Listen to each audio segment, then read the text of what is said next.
ಸರ್ಕಾರಕ್ಕೆ ಬಹಳ ಸವಾಲಾಗಿದ್ದ ಒಳ ಮೀಸಲಾತಿ ಅನ್ನುವಂತಹ ಗೊಂದಲಕ್ಕೆ ನಿನ್ನೆ ಒಂದು ತೆರೆ ಎಳೆಯುವಂತ ಪ್ರಯತ್ನವನ್ನ ಸರ್ಕಾರ ಮಾಡಿದೆ. ಸಂಪುಟ ಸಭೆಯಲ್ಲಿ ಇದಕ್ಕೆ ಸಂಬಂಧಪಟ್ಟ ಹಾಗೆ ಒಂದು ಒಮ್ಮತದ ನಿರ್ಧಾರಕ್ಕೆ ಬರಲಾಗಿದೆ. ಬಟ್ ಇದೇ ವಿಚಾರವಾಗಿ ಬಿಜೆಪಿ ಹಾಗೆ ಕಾಂಗ್ರೆಸ್ ನಡುವೆ ರಾಜಕೀಯ ಜಟಾಪಟಿ ಕೂಡ ನಡೀತಾ ಇದೆ. ಬಿಜೆಪಿ ಇದನ್ನ ವಿರೋಧ ಮಾಡ್ತಾ ಇದ್ದಾರೆ, ಕಾಂಗ್ರೆಸ್ನವರು ಮುಖ್ಯಮಂತ್ರಿಗಳ ನಿರ್ಧಾರ ಸ್ವಾಗತ ಅಂತ ಹೇಳ್ತಾ ಇದ್ದಾರೆ. ಬನ್ನಿ ಯಾರ್ಯಾರು ಏನೇನು ಹೇಳ್ತಾ ಇದ್ದಾರೆ ಕೇಳೋಣ. ಇವತ್ತು ದಲಿತ ನಾಯಕರು ಕೂಡ ಇದನ್ನು ಕೇಳುವಲ್ಲಿ ಕಾಂಗ್ರೆಸ್ನ ದಲಿತ ನಾಯಕರು ಸಂಪೂರ್ಣವಾಗಿ ಎಡವಿದ್ದಾರೆ. ಇವರು ಸಮಾಜಗಳಿಗೆ ಅನ್ಯಾಯ ಮಾಡಿದ್ದಾರೆ, ದೋಖಾ ಮಾಡಿದ್ದಾರೆ.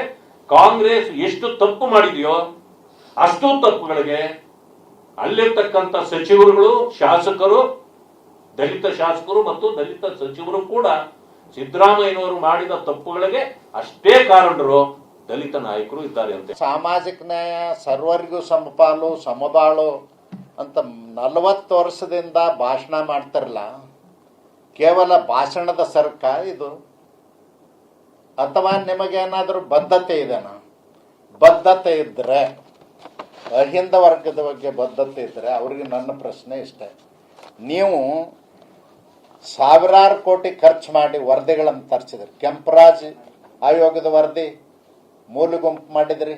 ಸೊ ನನ್ನ ಪ್ರಕಾರ ನಿನ್ನೆ decision as per internal reservation is concern is the best decision. ಅದಕ್ಕಿಂತ ಉತ್ತಮವಾದಂಥ ಆಪ್ಷನ್ಸ್ ಇಲ್ಲ. ಮತ್ತು ಎಲ್ಲ ಸಮುದಾಯಗಳಿಗೂ ಅತ್ಯಂತ ಸಂತೋಷ ಪಡೆದಿದ್ರೂ ಅಸಮಾಧಾನ ಆಗುವಂಥ ಯಾವುದೇ ವಿಷಯ ಅಲ್ಲಿ ಇಲ್ಲ.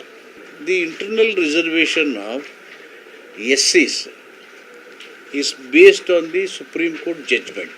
ಸೊ ಎಲ್ಲ ಸ್ಮೂತ್ ಆಗಿದೆ. ಇನ್ನೇನಾರ ಇದ್ರೆ ನಾವು ಹೊಸದು ಹುಡುಕ್ಬೇಕು. ಅವರು BJP ಅವರು ಮತ್ತೇನಿದ್ರು ಹೊಸದು ಹುಡುಕ್ಬೇಕಿದೆ ಅಂತ ಕ್ಲೋಸ್ ಆಯಿತು. ಅವ್ರಿಗೆ ಅರ್ಗಿಸ್ಕೊಳಕ್ಕೆ ಆಗ್ತಿಲ್ಲ ಅಂತ ಅದು 100% ಆಗ್ತಿಲ್ಲ. ಯಾಕಂದ್ರೆ ಅವ್ರಿಗೆ ಇಶ್ಯೂ ಬೇಕೇನಾದ್ರು. ಇದು ಇಶ್ಯೂ ಚುನಾವಣೆವರೆಗೆ ಮುಂದುವಯ್ಬೇಕಂತಿತ್ತು. ಆದರೆ ನಮ್ಮವರೆಲ್ಲ ಭಾಳ ಚಾಣಾಕ್ಷತೆಯಿಂದ ಅಂಕಿಅಂಶಗಳನ್ನು ಮುಂದಿಟ್ಟು ಇದನ್ನು